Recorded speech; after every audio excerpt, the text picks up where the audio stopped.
It's sad because it was so sudden. I'm all over the place with all of these news. I think there will always kind of be a part of the book that's left unwritten. 1 year ago, Pepperdine students' lives were turned upside down by COVID-19. The pandemic has impacted people worldwide, but for college students, it hit and disrupted a critical moment in their lives. It's been definitely a roller coaster. You really didn't know if you're gonna have a job, what was gonna happen. Neither colleges nor students were prepared for how long campuses would be closed.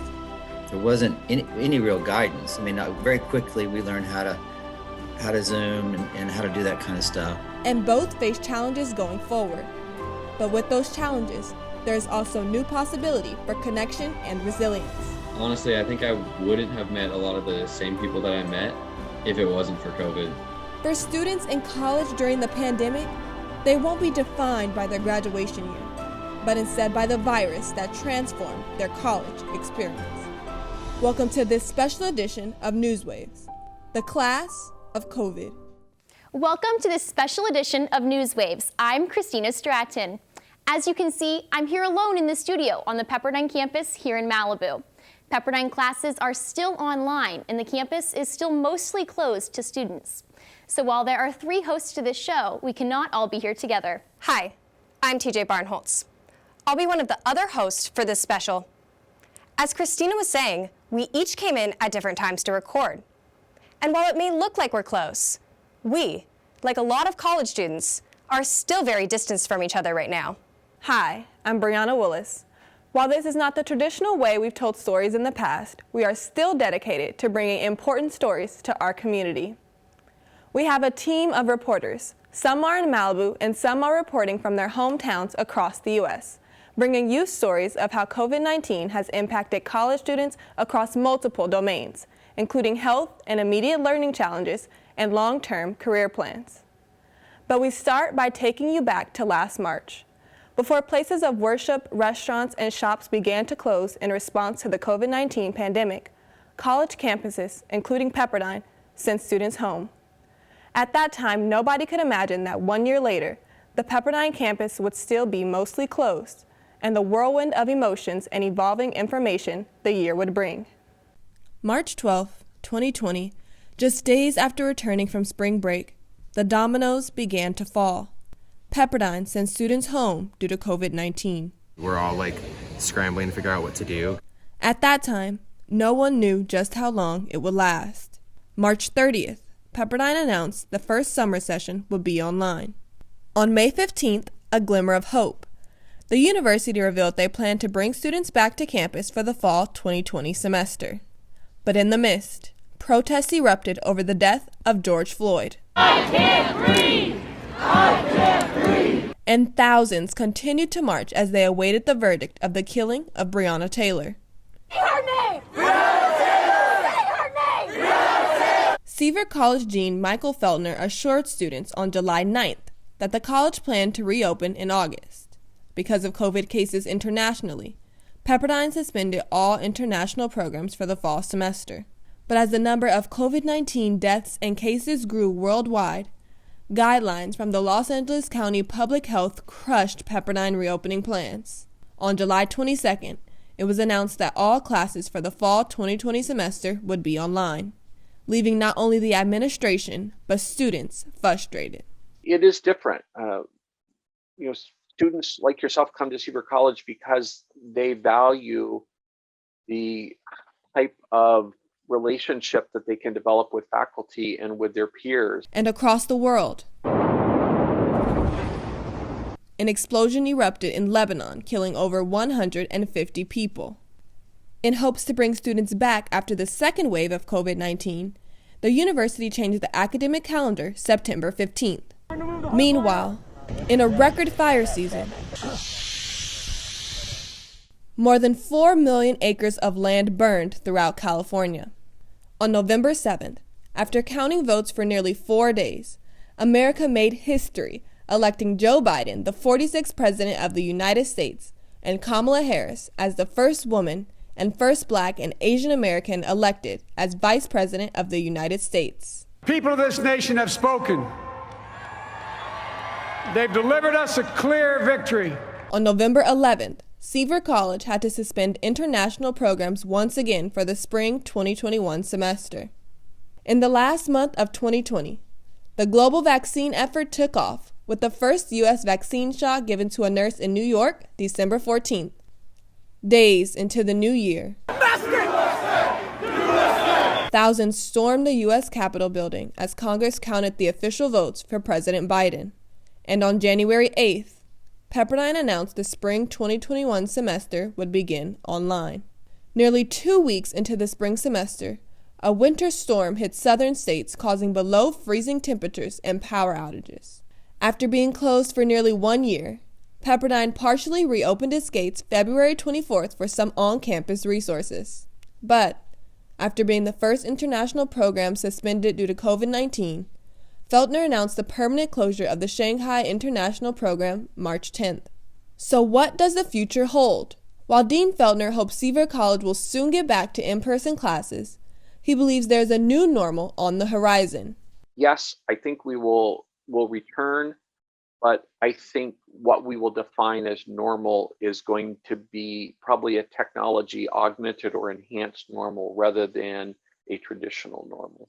And while administration cannot wait to get students back on campus, Dean Feltner says it is not up to them.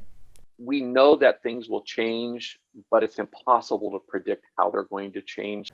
Along with everyone else, this past year, students managed global distress and constantly changing information. In the next stories, we look at how the pandemic has put students in different locations physically and different mindsets about the virus that has forever changed their college experience. Christina? Thank you, Bree. It really has been an exhausting year. With Pepperdine classes still all online, as Rihanna Dizon reports, remote learning looks different for students depending on where they physically are. Rihanna?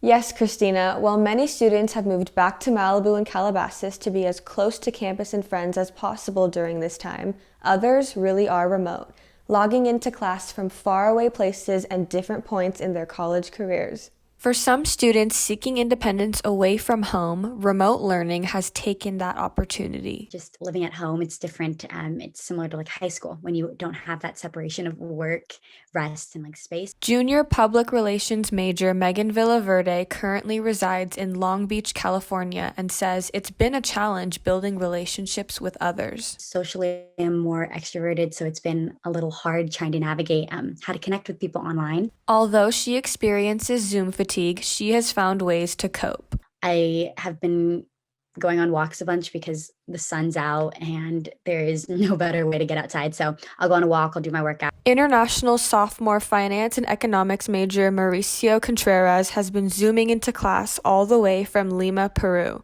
If you would have told me this like 2 years ago, I wouldn't believe this, but it's actually not that bad. And I think it's all because of OISS. International students have a lot of flexibility when it comes to classes. So we're allowed to take some asynchronously because of like time zone differences. Like many Pepperdine students, junior accounting major Lauren Callahan from Georgia moved back to the Malibu area with 2 of her roommates. And we try to make the best of it living with girls in our sorority or just having a few people over when we can. While things are more open in Lauren's home state, she still wanted the experience of living away from home. I think I wanted to make the experience as similar to school as possible, being on my own and not living at home. Some students are able to live on campus due to hardships. Advertising major Aubrey Lewis is one of the few freshmen to experience her first year of college on campus. I had to fill out a hardship form and just kind of explain my circumstances and then do a phone call, and then I got the approval. I decided to live on campus because my mom runs a daycare in my house. Even though only a few students are on campus, she is finding community. I love it. So far, I've just found like a little friend group just because there's not very many people that are living on campus, but the people who are, we've really like formed a little community. Remote learning has posed challenges for instructors too. Executive in residence in sports administration and former Los Angeles Dodgers general manager Ned Coletti explains how when classes went online, a lot changed for faculty too. Final exams have changed. I never gave an open book final exam before. Almost impossible to do that now, so I had to redo exams and things like that and other projects. With this announcement, when classes went remote, nobody could have imagined a full year later that we would still be here. But from all places and positions, everyone has had to learn how to do online learning. Campus partially opened to students a few weeks ago, and with COVID cases dropping, Los Angeles is inching closer to the less restrictive red tier that could allow more campus activities. Back to you, Christina. Thank you, Rihanna. While the pandemic seriously changed college life for students, the virus itself affects young people in less serious ways. Now, as vaccine availability increases, they face the question of whether or not to get one. Katie Muchler joins us with this. Katie? From wearing a mask to now vaccinations, college students have mixed opinions about what the coronavirus means for their health. Fueled by headlines like these. Overall, college students, as a group, have been labeled as irresponsible and dangerous when it comes to COVID-19. I don't think people our age as much care in general, and I am in that group as well. Partially linked to parties and sporting events, mirroring similar research from the CDC, a study released in January found that college campuses can be hotspots for COVID transmission. This is cause for concern because while most students are not at high risk for severe complications from COVID-19, older people around them are. We're still going through a pandemic, and even if most of us are students here, we're young, we're healthy, but there's still people that are very prone to getting the negative effects of COVID if infected. I think it's important not to be ignorant. Still, Pepperdine Jr. Michael Cadlick still recognizes that he's not completely responsible when it comes to following COVID safety measures. I can have my mask off and be around other people that want to have their masks off. Like, please. With the vaccine rollout ramping up, the next decision for college students is whether or not to get one. Trust that most students and most members of this community want to cooperate for all the right reasons, for their own health, for the health of their friends, for the health of people they don't even know. But an earlier poll from the Pew Research Center showed young people between the ages of 18 and 29 are among those least likely to say they would get a shot if it were available for them today. I know that there's quite a lot of vaccines out there already, and I have professors especially that are so willing to get that vaccine right away and come back on campus.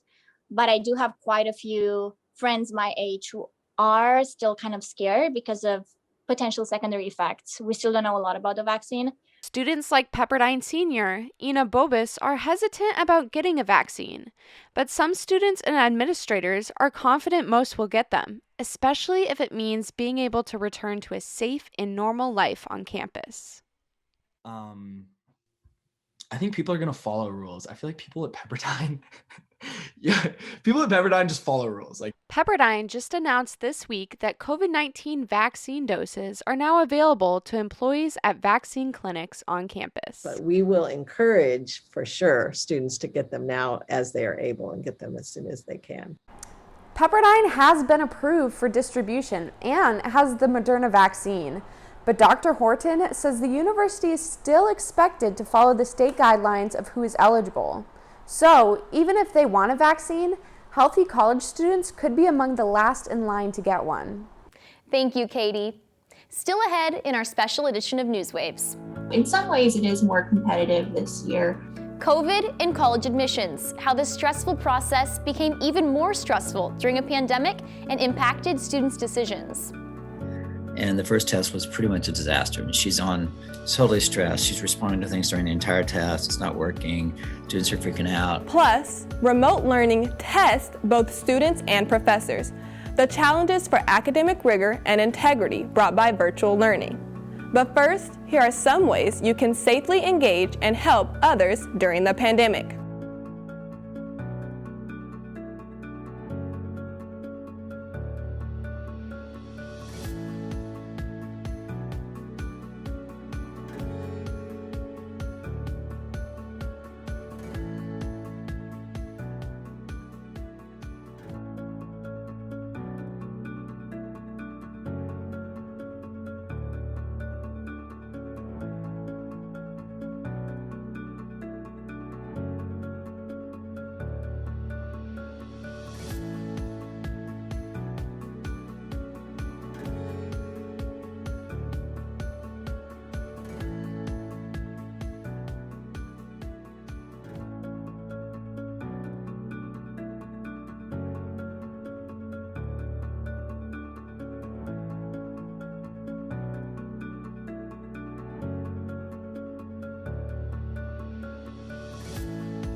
Welcome back. The stories in this segment focus on how COVID has reshaped learning opportunities. We begin with how the pandemic is making it trickier for high school students to get into college. But in a college application season like no other, applications are up.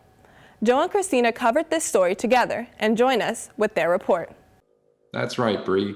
Even with all the challenges, overall prospective college students are taking advantage and hoping to come to Pepperdine next year. The admission office says applications this year were up over 3%, with almost 13,000 students hoping to get into the class of 2025. For high school students applying to college, the pandemic changed their plans. You can't plan things out like so surely. I was so set in my ways for senior year and how it was going to look and the end of junior year. And then I had to learn to adapt with it, I think. Current high school senior Allison Bates lives in Hawaii and is enrolled as a member of the Pepperdine class of 2025. But with no in-person campus tours this year, if she hadn't planned ahead, her decision to attend would not have been easy. I actually was really lucky and I toured Pepperdine sophomore year before any of this happened. I don't think that I would have been able to pick Pepperdine so for sure if I hadn't toured. While prospective students couldn't see the campus, a major selling point for Pepperdine, the university also had to consider how the pandemic impacted prospective students' profiles. You can imagine we have many more students who do have higher GPAs this year who applied, and we don't have that test score to really help balance out their academic profile. So in some ways, it is more competitive this year. Due to the pandemic, Pepperdine, like most U.S. colleges and universities, is test optional for the next 2 years, meaning SAT and ACT scores will only be considered if students want them to be. Director of Admission at Seaver College, Ashley Newen, says with no choice, prospective students are adapting during this time. Well, you'd be surprised. Students get pretty creative in a pandemic and still find ways to, do something that aligns with their passions or their interests. Some students are using the unusual year to make changes. Peyton Nebens took the opportunity to transfer into Pepperdine this year. But I definitely think that the pandemic helped a little bit for me to transfer to Pepperdine. It was a little bit more smooth sailing, since everything was online, it was a little bit easier. While students like Peyton feel the online process has been easier, the university has had to find new, safe ways to connect with students. From virtual town halls to Zoom interviews, admission officers have worked hard to incorporate prospective students in the Pepperdine community. We are also implementing different things where students can connect with faculty members and current students. So we're still finding ways in this virtual world to still connect with students and get them familiar with the Pepperdine experience. But because Pepperdine is in a state and county that has not allowed most college students back on campus during COVID, parents making the investment in their child's college career are hoping that changes.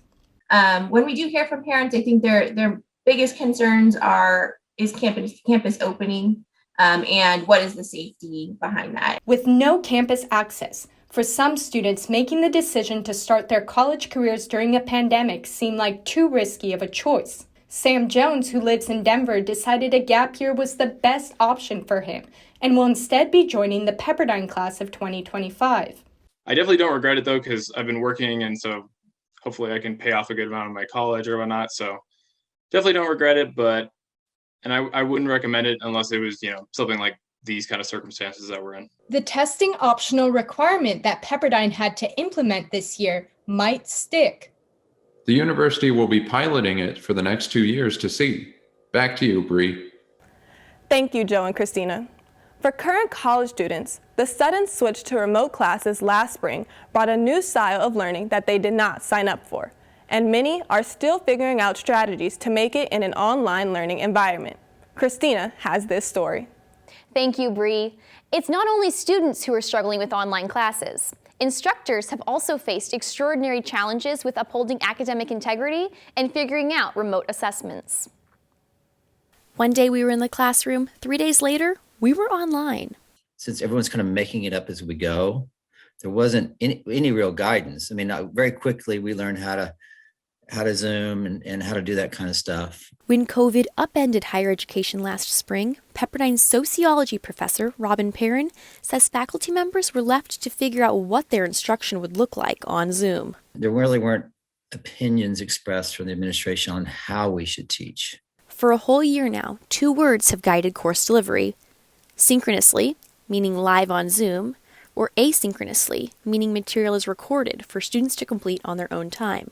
Beyond teaching, instructors have also had to figure out the best way to test students. You have to create a climate where, you have to assume that someone's going to take advantage of you. Someone's going to cheat. Students knew it too. Videos about academic integrity filled TikTok as students realized how easy it would be to cheat on online exams. If I say, don't do this, but I'm not going to be able to catch you if you do, X% will do it. In an attempt to fight cheating, Pepperdine implemented ProctorTrack, an exam proctoring software for the 2020-2021 school year. Among other features, the software records students' eye movements and computer activity during exams. The software, however, has not been fully embraced by students or professors. I really don't like proctoring software. I don't like the whole vibe. In my opinion, asking a student to use proctoring software sends the message, I don't trust you. Chris Hurd, the director of the Center for Teaching Excellence for Seaver College, offered alternative advice to his colleagues. Number one, I would encourage them to trust students more than we do, and not to let bad experiences from the past color the way that we approach our students of today, but also to rethink the assignments. 2 students shared the ways their professors have tried to preserve academic integrity, such as permitting students to look at their notes, but limiting the time. Notes don't often help that much because sometimes you just don't have time to look for them. So you still do have to study. Another strategy some professors have used is to require students to take exams while on Zoom. It was so awkward because I wanted to look at myself and then look back at the test because I was self-conscious of what I was doing. A year later, students still seem adjusting to the demands of online schooling and testing conditions. It kind of changes the culture of the school. But not questioning what they are actually retaining from this time. I do still feel like I'm learning a lot and retaining a lot. The next update from Pepperdine about whether classes can return to campus for the rest of the spring semester will come on March 22nd. Thank you, Christina. For many college students, and especially those at Pepperdine, the opportunity to study abroad and learn in an international location is one that they look most forward to. Now, after a year without IP programs due to the pandemic, a lot of hope is riding on Pepperdine's summer programs. The landscapes, the culture, the language, the food. These are just some aspects every student from Switzerland to Argentina looks forward to in studying abroad. That is until COVID-19 changed everything. Senior Kat Chang, who was planning to study abroad in Italy last summer, was just one of the hundreds of Pepperdine students whose dreams were put on hold. I think it was a good decision that Pepperdine canceled the abroad program, of course, but I wish they would have brought it back sooner. Addressing Kat's desire for the study abroad programs to be back sooner, in a statement from Beth Lau, the executive director of international programs at Pepperdine University, said, "The International Programs Office shares students' disappointment over the recent program suspensions. Like students, we are eager to welcome students back to our IP campuses, and the university continues to plan to offer all summer 2021 and academic year 2021 to 2022 international programs. While students and faculty whose programs have been canceled have faced disappointment, for those who were able to travel before the pandemic hit, it also hasn't been easy. Jennifer Phillips was the faculty in residence for the Shanghai program last year, when her and her students were abruptly sent home. Phillips says she is still dealing with the shock. We had to leave the program and we couldn't pack our bags. We couldn't go back to Shanghai. We couldn't grab our things, say bye to the people that we met. Earlier this week, Phillips learned that she will be the last faculty member to serve in Shanghai, as the university will be permanently canceling the program. I was disappointed to hear it, but I think I'm still definitely processing it all as well. Still, others are hopeful that their goals of going abroad will happen. Sophomore Kobe Valdez is looking forward to his chance to study in an international location this summer. It's a part of my goal in life to live abroad at some point. But I am signed up to go to Buenos Aires in the June program. So hopefully that pulls through and we can clean up the COVID situation. But that's the plan, yeah. But for Senior Kat, that chance was taken by COVID. All the other members of the Pepperdine community experience the abroad program and like leave you out of it kind of, and you just don't know how to really take that in. According to the International Programs Office, programs are now moving forward as planned until further notice, giving some students a glimmer of hope. There are currently 5 programs scheduled for the summer and 3 programs for next year. Still ahead in this special edition of NewsWaves. I hate not having Pepperdine here. I love kids. Malibu was still recovering from the Woolsey fire when the pandemic hit. How the community is coming together once again to save small businesses and coping with fewer students in town. I'm not in a hospital like pumping someone's heart, or I'm not in the hospital like helping someone get through COVID. But they are essential to Pepperdine. With very few students on campus, from residence life personnel to shuttle drivers, we catch up with the Pepperdine workers who are still reporting for duty to see what the last year has been like for them. But first, more important COVID-19 information.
Welcome back.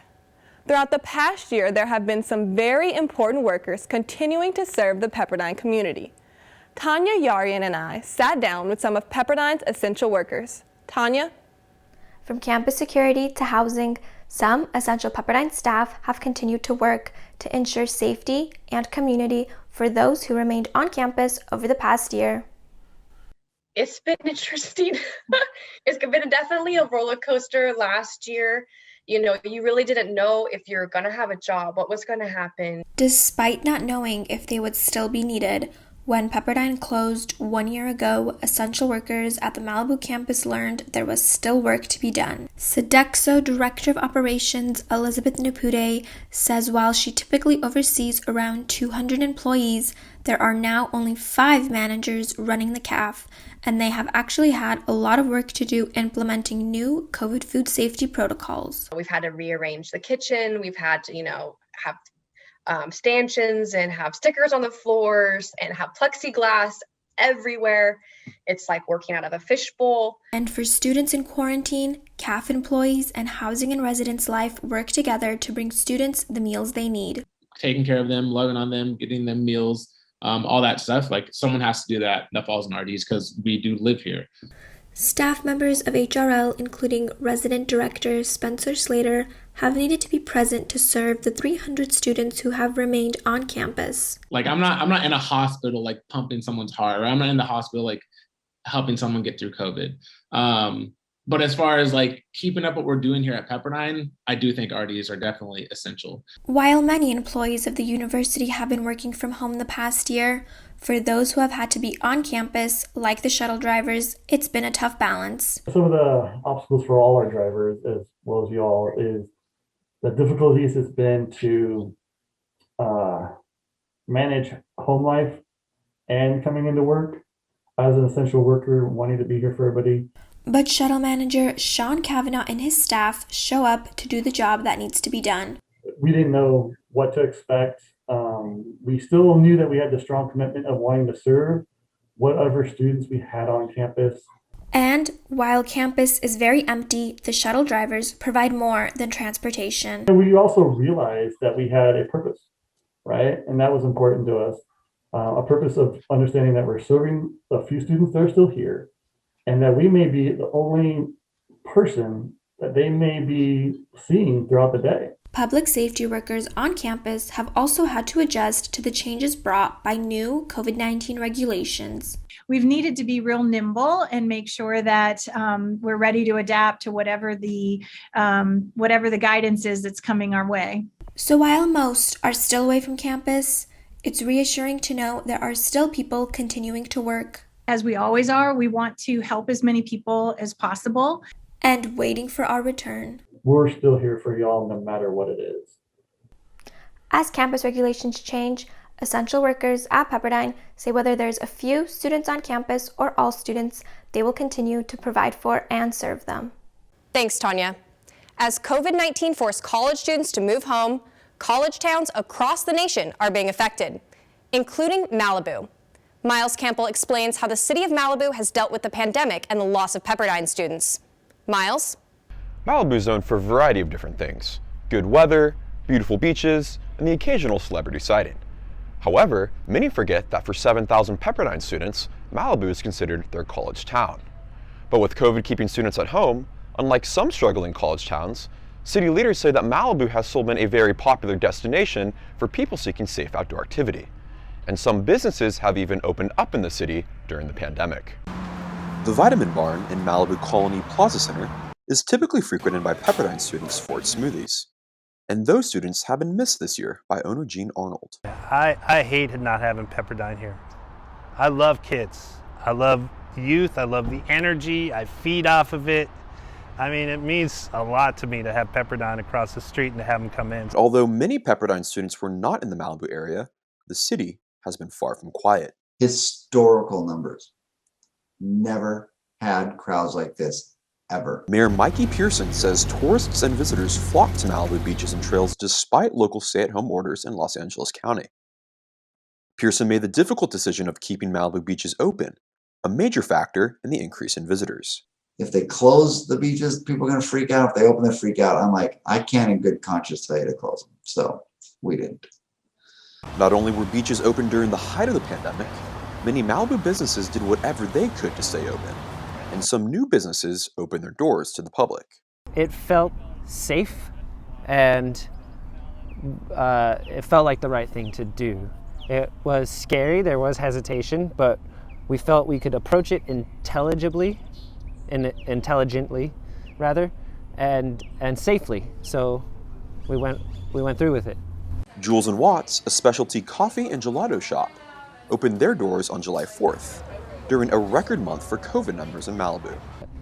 It was scary because of the obvious health risks or the potential to contract a virus that's going around. While places like Jules & Watts opened their doors during COVID, others struggle to keep theirs from closing. The driving factor for me in this town is the people who come in, and so many of them say, we want you here, we want you here. The Vitamin Barn was set to close its doors in June, but the Malibu community rallied their support and kept the shop open. I create relationships with the people in town. They're the people who have supported me the most, so that's what I've always been focused on. Now, businesses in Malibu continue to await the return of college students in Malibu. I'm eager to see what it's like when classes resume in person, and I'm eager to, meet new people. And Due to local community support, Jules & Watts went from being a short-term pop-up shop to a more long-term spot, signing a lease for the full year. The shop is joined by at least 2 other new Malibu food places, Real Coconut Kitchen and Howdy's Sunrisa Cafe. Sticking with the economic impact of COVID-19, as the pandemic continued, class of 2020 graduates faced the unknown while entering the job market, some having to adjust their initial career plans. Christian Parham has more on the real class of COVID. Christian? Thank you, Christina. Careers and COVID. When the pandemic hit the U.S. last spring, some Pepperdine graduates were caught just preparing to apply for their first post-college jobs. For some, it took nearly a full year to land a job. And for most, the careers they spent 4 years planning for will never look the same. The pandemic devastated the economy, forcing many into unemployment and limiting job opportunities for those just preparing to start their careers. I think that the world of work will never return to what it was before. Industry specialist with Pepperdine's Career Center, Nancy Schatzer, says students who graduated last year and those graduating this year need to expect a different social environment. I would say the relationships, in our work space really is going to have to be revisioned. Pepperdine 2020 grad Allison Lee has already had to be flexible. Lee found herself thrown into chaos and change when not only did she move from California to Hawaii for work during the pandemic, but she faced the challenge of starting her teaching career on Zoom. I feel like I just might be doing stand-up comedy for 90 minutes straight, but I can't see anyone, so I don't know if they're laughing at my jokes. Lee's been forced to be creative about different ways to make class engaging for her 9th grade students. I love when there are new things in class, and I love when there's like new fun things that give you breaks in the middle of learning. Lee says she has found inspiration from her students this year.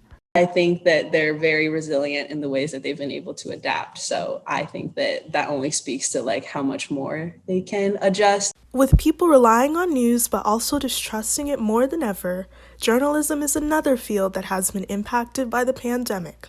Pepperdine grad Kai-Yu Wong experienced this firsthand. Like the jobs I applied to in August, sometimes it just took like months to hear back from. Like you just didn't hear back at all, which is also a very inevitable experience of the job applying to jobs. That began the beginning of a long job search for Kai-Yu. In January 2021, she finally landed one of the jobs she'd been waiting for when she got hired as a desk assistant for the Today Show. She credits this job to her network. Another thing I would say is to definitely use your network and use the people you know. Hannah Fulman, another Pepperdine class of 2020 grad, is now a broadcast journalist in Indiana. She also used the connection to get her job. And I had some news directors from different companies reach out to me and be like, hey, we'd be interested in an interview. She attributes her job to skills she learned at Pepperdine. I feel like if I didn't have the experience I did from NewsWaves, I wouldn't be able to do a fun position like this. Beyond journalism and teaching, perhaps no other field has been more in the spotlight the past year than the medical field. For years, experts have predicted a shortage of doctors and nurses in the U.S., and COVID has only amplified the problem. Current Pepperdine senior Sarah Perez is more than ready to answer the call. I kind of liked the challenge of it. It's like everybody's trying to learn together, and I feel like that really it really makes you connect with a lot of people. Perez says that healthcare professionals are using COVID to better care for their patients. I think people are more maybe, I'm not sure if understanding is the right word, but more empathetic. Despite a 4.5 unemployment rate, recent and future Pepperdine grads are moving forward and adapting for success. But I would suggest that being able to articulate in a time of great difficulty, if you will, of this time will really be something that will set them apart. And Christina, as tired as we all are of Zoom, 2021 grads entering the workforce can expect more of it. Many jobs now offer telecommuting, which in good news offers more flexibility than ever before. Thanks, Christian. Coming up, before COVID, many were already struggling. The impact of the pandemic on the current and long-term mental health of college students. All things aside, money and like what round I'm getting drafted, honestly, I just want the opportunity to play at the next level. I mean, that's been my dream since I was a kid. And pro plans paused. Pepperdine athletes adjust their goals after a year of COVID-restricted competition.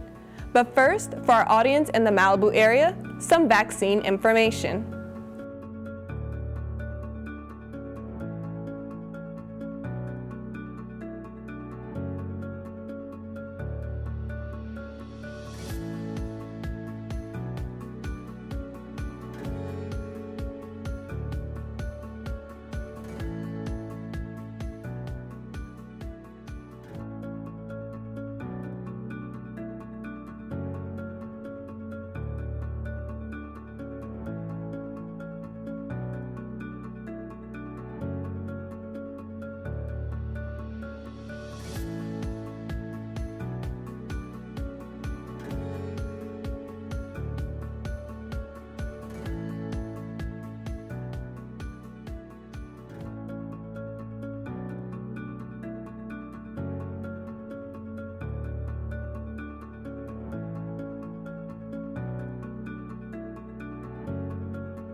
Welcome back to our special edition, The Class of COVID.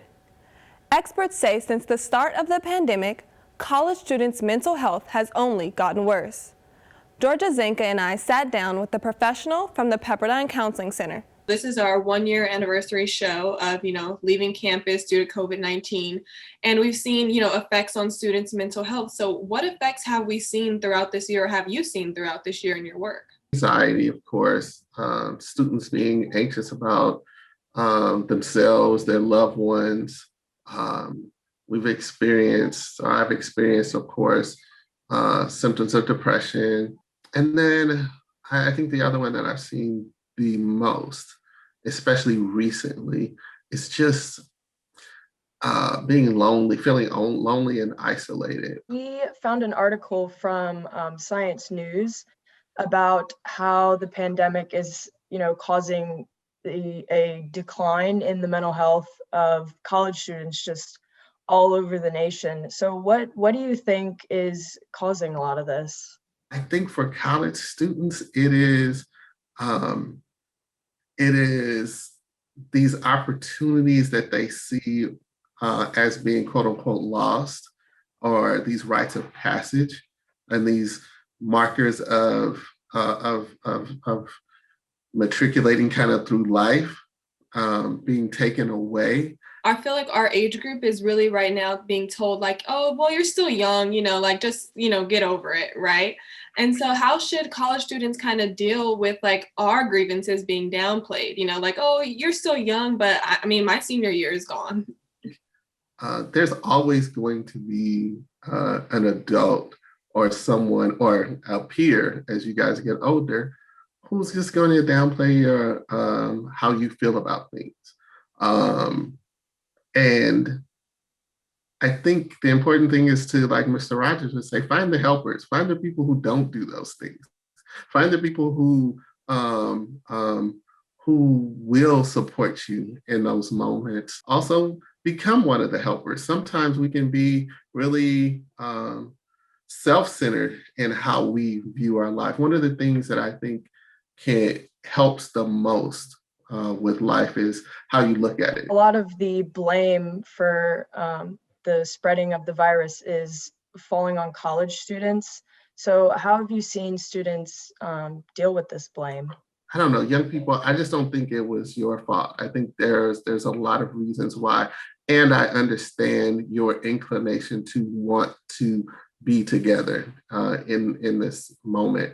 And I have great compassion for that. Have you seen any students maybe asking for help for things that they had prior concerns with regards to their mental health, and now, the pandemic is sort of increasing that concern? For a lot of people who had some of those underlying conditions or propensity for some of the things like either schizophrenia or things like even bipolar, like that may have been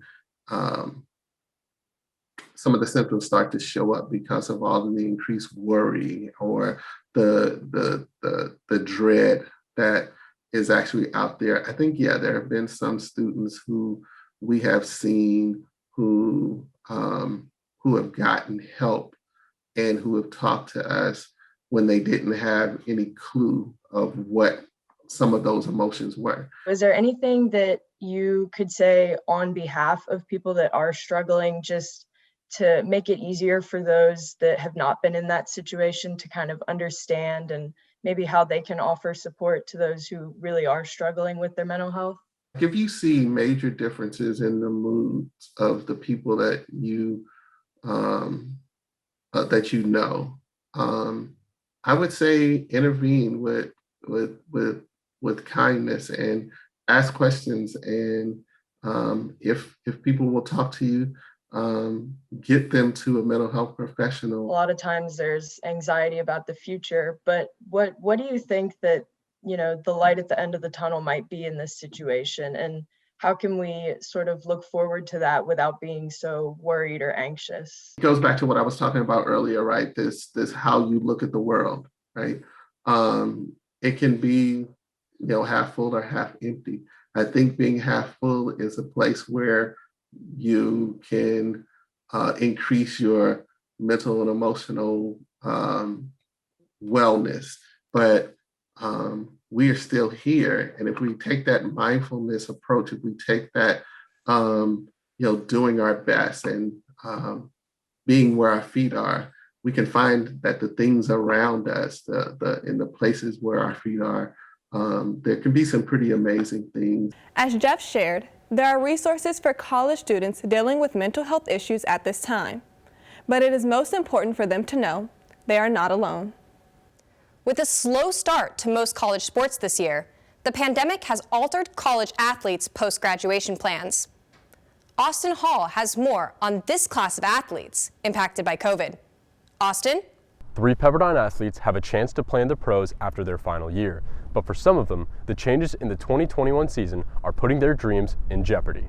A full year of delayed and canceled competitions due to COVID has some of Pepperdine's top athletes struggling to get to the pros. I think last year I had a lot of stuff lined up. I was doing super well, and people kind of knew who I was. And now, unfortunately, like the way things have gone, I'm going to be kind of on my own. Across many sports, Pepperdine Athletics boasts some of the most decorated athletes in the West Coast Conference and the NCAA. Ashley Leahy is a 3-time All-American and was ITA Player of the Year in 2020. She says her inability to practice during the shutdown got her out of her groove, and now it'll be more difficult for her to find outside help as a professional. It just depends on how you're doing, how many resources you have available to start like hiring your own team. Like you don't get signed onto a team, you create your team. When the start of the pandemic canceled most of baseball's spring 2020 season, redshirt junior pitcher Cooper Chandler decided he needed more time to showcase his skills. He chose to come back to improve his draft stock, even though he garnered interest from MLB clubs after last season. I actually got a couple calls in the 5 rounds, like 2 or 3 calls from teams. Nothing I thought was worth taking, especially I was going into my senior year. Chandler's in a similar situation of Pepperdine's pitching ace last season, Will Jensen. Jensen was a projected early round pick before the shutdown, but he went undrafted.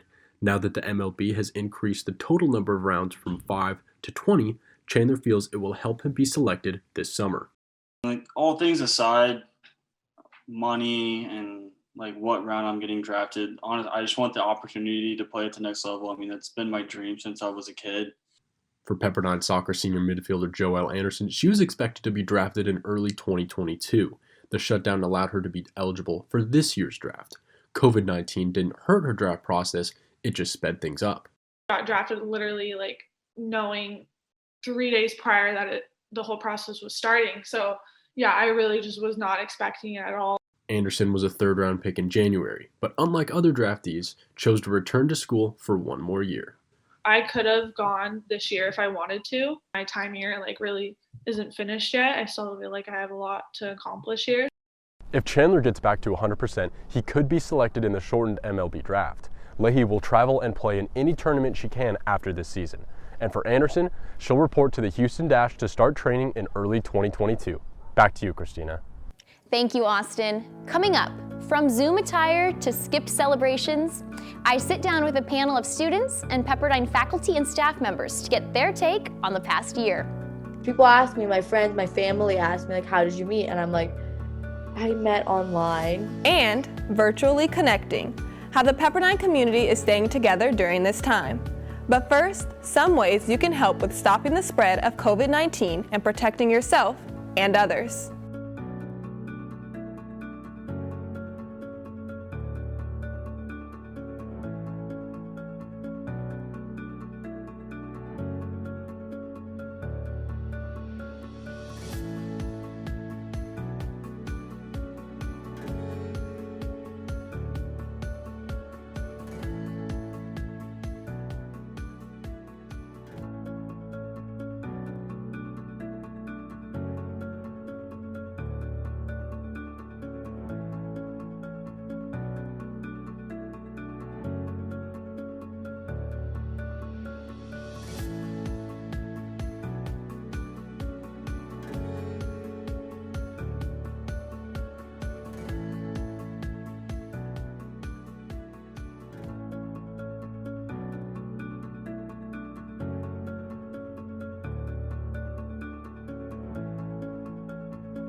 Welcome back.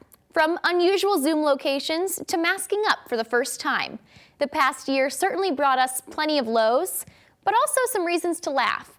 Liza Equibias and I interviewed our panel of students and Pepperdine faculty and staff members to get their take on the emotional roller coaster of COVID. Just a show of hands, how many of you are in the Malibu area right now? Last year in March, when we all had to go home, did you stay in Malibu or did you go home somewhere else? I kind of attempted to travel for a while until everything completely shut down. I was working probably 12-hour days. It's just kind of a scramble of just what kind of emergency is this? I think scramble is definitely a good word to use for kind of what happened. I work in emergency medicine, and so did both my parents. Classes, especially being pass-fail, definitely pretty quickly took the back burner. Where is it that you normally Zoom from? This is probably a pretty typical boring answer, but just my room right here.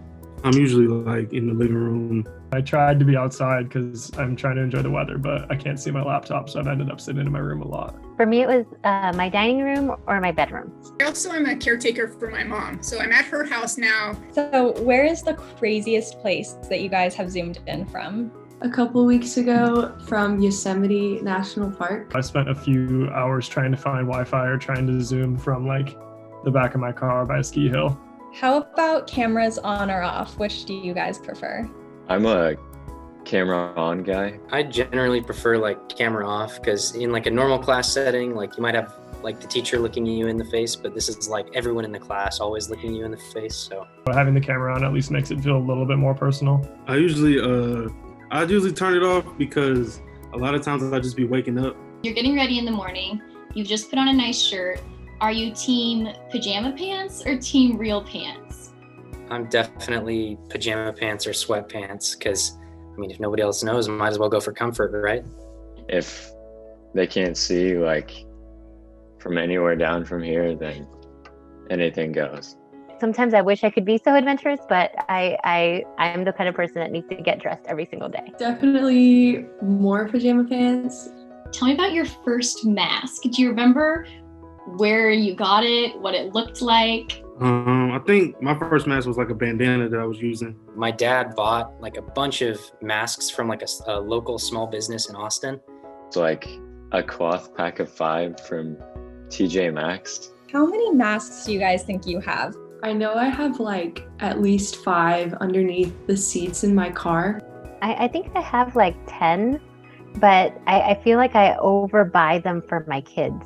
Boxes of surgical masks that I take from the hospital come in hundreds, so I might have 300 masks in my car. I have like 35 in usual rotation in my car. Do you think that you've gained anything during the lockdown or have learned any important lessons? Definitely realize how important it is just to like get out of your room and get outside. Just how much I can't wait and how much I'll value being able to give like my grandfather a hug. I realized it's okay to be tired and it's okay to need help and it's okay to ask people, just to tell people that things are not perfect. It's made me learn to be more flexible. I used to be pretty rigid, so I think that's a benefit. That, plans, they're not always necessarily going to work out how you want them to work out. Now that we've kind of acclimated to a virtual world, have you ever thought like, this is kind of nice? Not at all. Yeah, not really. I would say no too. I'm a no as well. Yes. Name one holiday or celebration that you've had to celebrate on Zoom. Christmas, and it went very poorly because we don't all have great internet connection, so it didn't last very long. My birthday, and really good friends had food delivered to my house. We had Passover. I actually went back home for Christmas, but my grandparents had to Zoom in because obviously it's a big risk for them to be out. So. What is your most embarrassing or funny moment that you've had on Zoom? I fell asleep in like the last 10 minutes. And so everybody left the Zoom call except me. So it was just my teacher being like, hey, like Adam, hello. And coming back to campus, the world's starting to open up again. What's one word to describe how you're feeling? Encouraged. Optimistic. Relieved. Hopeful. I'm also optimistic. Definitely hopeful. Our panelists also found time to spend on new hobbies while in lockdown, climbing, investing, even working on old cars. Bree, sending it over to you. Thanks, Christina. The last year spent at least 6 feet away from most people forced many to recognize how much they crave human connection and also redefine it. As Abby Wilt reports, apps like Zoom and TikTok are helping people stay in touch. Abby? Yes, Bree. While some talk about the negatives of Zoom, I sat down with 4 people in the Pepperdine community that are making the most of this virtual world. 1 year ago, many people didn't have a Zoom account, or they didn't even know what Zoom was. I think it was all new. Now most people's lives revolve around Zoom meetings and virtual gatherings. Even though people have lost physical connection, they haven't lost virtual connection. I think it's made a lot of relationships stronger, like both back in Malibu and back home. There have been many unexpected positives, even in the midst of a hard year. Honestly, I think I wouldn't have met a lot of the same people that I met if it wasn't for COVID. Whether it's through the chat feature on Zoom, breakout rooms, social media followers, or shared extracurricular activities, people have learned to make some of their closest friends in an online setting. Friends, my family asked me, like, how did you meet? And I'm like, I met online, which is super odd, but now we're really good friends. Zoom gives people opportunities to participate in more events, some in faraway places with the click of a button. For Dr. Tama Bryant Davis, Zoom has given her a platform to speak at conferences without having to take the time to travel. Several places have said, they've had record attendance, right? Because when people don't have to get a hotel or a flight and they can just log in, it's much more accessible. Not only have people been able to meet each other virtually, but they have also been able to bond over shared experiences in the past year. Moments, for example, like when we ran out of toilet paper in the world, like what? Why did we run out of toilet paper in the world? And then there's like, you remember that time we had Easter inside of our house? What? People went through the bread baking phase, the at-home workouts, the whipped coffee, and we can't forget about the many hours spent learning TikTok dances. Some Pepperdine students, like Nicole Huddleston, even went viral on TikTok. During quarantine, it was with another Pi Fi, and we just made a stupid video that I don't know why got like 1 million views. The year of COVID brought hardship, but also brought many unexpected positives, and people were able to learn lessons they might not have otherwise learned. I am much more in a place of appreciation and gratitude for the people who are in my life, and wanting to be sure that I always express that to them. There can be joy found in the midst of hardship and connection through the shared experiences everyone has faced. And, if nothing else, people will always look back and remember the many times they forgot to unmute themselves while talking or laugh over the pure awkwardness at the end of a Zoom call. I know I will remember the number of times I have unmuted myself at the same time as everyone else, or the time it took me hours to teach my mom a TikTok dance. Despite being virtual, I am grateful for all of these experiences. Thank you, Abby. That does it for this special edition of NewsWaves. While the past year has been difficult for everyone, college students are no exception. With stress and social limitations to cope with, and new ways of learning and future careers to think about, students in college will be forever defined by this time. We are, the class of COVID. We leave you with images of hope. For the first time in almost a year, we are seeing students on Pepperdine's campus for limited activities. And California's vaccine priority now includes Pepperdine employees. Thank you for joining us.